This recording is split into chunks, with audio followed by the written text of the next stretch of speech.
Lefties around the globe are losing it when it comes to pro Palestine activism. Sky News All Star Rita Panahi exposes the humiliating breakdowns of pro Palestine lefty activists.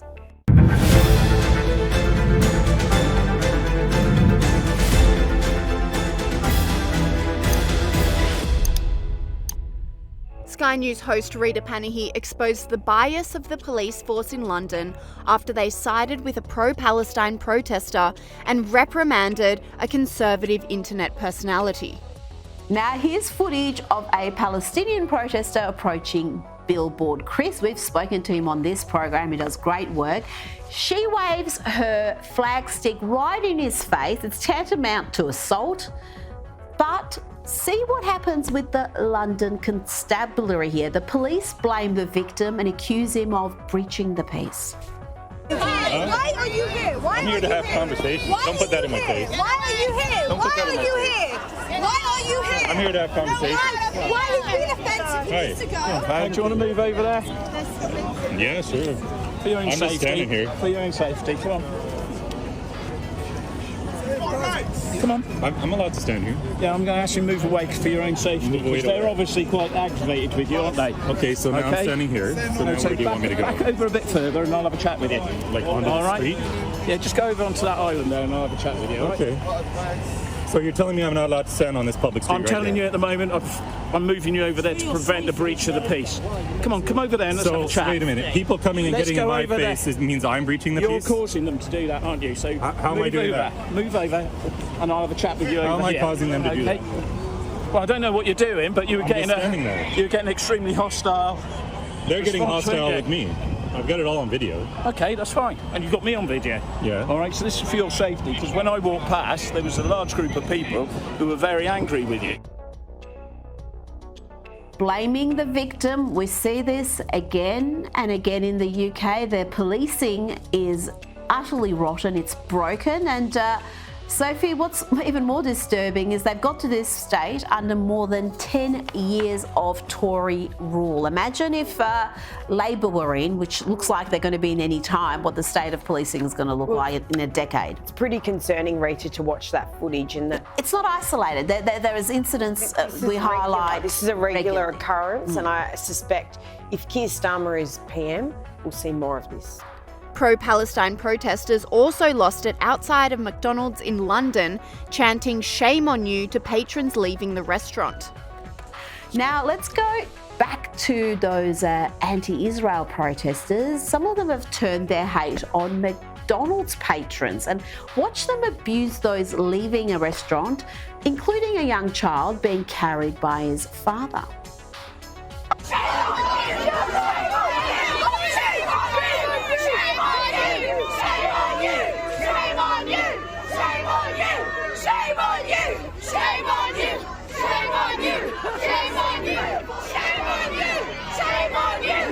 Soph, it's a strange state of affairs where you can't go to McDonald's with your kid to have a Happy Meal without having to run through that rabble.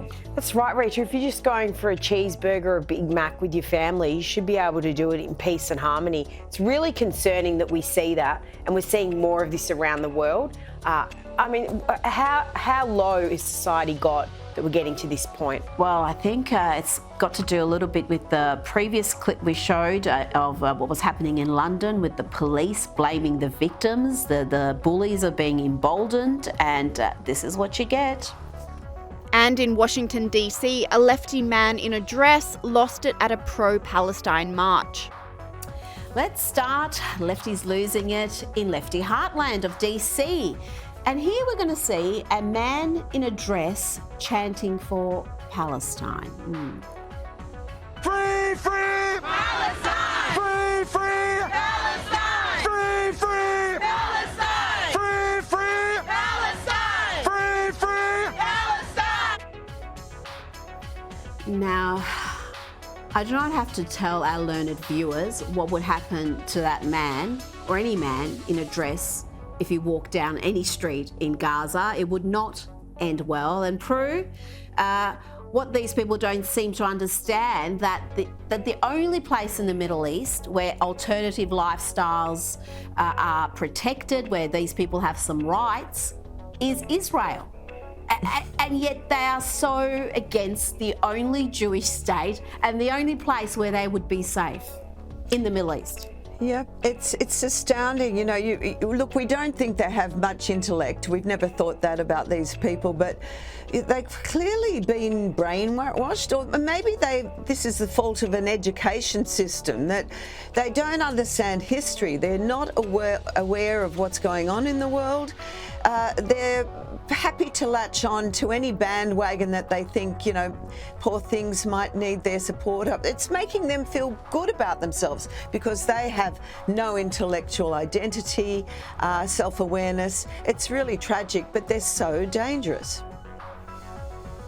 Well, they are just idiots who have bought into this neo-Marxist notion of oppressor and oppressed. They've decided the Israelis are oppressors and the Palestinians must be the oppressed. So that's who they side with. Never mind that their lifestyle would see them beaten, jailed, perhaps even killed if they were to set foot in Gaza.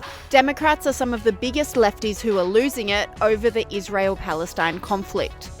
Now let's watch Democrat Ilhan Omar have a bit of a freak out here when a journalist asks her squad colleague about why Israel shouldn't take action against terrorists who behead babies and burn entire families alive. How many more killings is enough for you? Is it 1,000 more? 2,000 more? 3,000 more? How many more Palestinians would make you happy if they died? Will you be fine if all of the people of Gaza were gone? Would that make you happy? Would that be the thing that makes you proud? And maybe that's the question you should ask Richie. Is he okay? How many more Palestinian lives is he comfortable with? Because I am not comfortable with any more. I mean, she should be posing those questions to Hamas, who put their headquarters and store their ammunition in hospitals and put their rocket launchers next to playgrounds. I mean, they're the people you should be addressing those questions to. And this lefty can't even explain what her pro-Palestine sign means. Don't ever ask the left to explain themselves or even the signs they carry. From the river to the sea, Palestine will be free. What happens to Israel? Curious. Oh, please don't touch my microphone. That's not okay. You're not going to tell us what happens to Israel? Will you tell us what happens to Israel if Palestine is free from the river to the sea? What does that mean? Settler colonialism is the real terrorism? Prue, we know what that line, that chant that we've been hearing in Australia as well means. It means there is no Israel. It means there is no Jewish state. It means ethnic genocide. So if you're going to carry that sign, then I think you should own it. Well, they're just moronically parroting words. Over in London, lefties were humiliated when their pride flag was attacked at a pro-Palestine rally. And staying in the UK, let's have a look at what happened when someone brought a pride flag to a pro-Palestinian rally in London. I can tell you the flag did not last long, obviously. It was dealt with in some fairly brutal circumstances. Yeah, again, this is not just lefties losing it, but these lefties turning on each other. Staying in the UK, here are some lefties triggered by British symbols. Look how many police officers it takes to protect a man holding a St. George flag. And lefties across the world are uniting to violently rip down posters of hostages captured by Hamas. No, you don't. Come act like a victim. I'm videoing. I care. Don't f***ing video. I care. I don't care video me. That's like just want them back. We just want them back home. I don't care. Israel. Okay. Your piece is victim. Go cry. Go cry. You know, you're anti-Semitic. Why don't you do something for Palestine? Why don't you? This is for Palestine. They're not mutually exclusive. It's children. It's children, it's innocent people. Okay, what about the children in Palestine? That's not, it doesn't make it. Oh, Jesus. Yeah, terrorists, yeah. What? That's fine by me. Put on Facebook. All over Facebook. Now, that is happening not just in the UK, but across the US and elsewhere in the West. And I could show you literally hours of similar footage. Hours. It's depressing. But there is a fight back, and I want to show you these two New York lefties and how they react when they're confronted about removing posters of missing women and children. Do it. I'm a citizen here, and this is American citizens. You got it. You're not going to do it. Get the out of here. This is American citizens. Got kidnapped. You get the out of here. Put your back. Get the out of here. American citizens. We're stalling. You bitch. American citizens got kidnapped.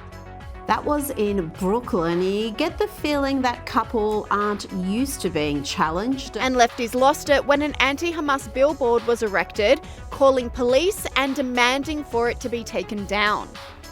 Now to New Jersey, where an anti-Hamas billboard has been removed after around 100 calls to police. I don't know why. This seems to be entirely accurate. The billboard reads, "Oh, don't be naive, Hamas would chop your head off too." I think it's a message a few people need to actually comprehend.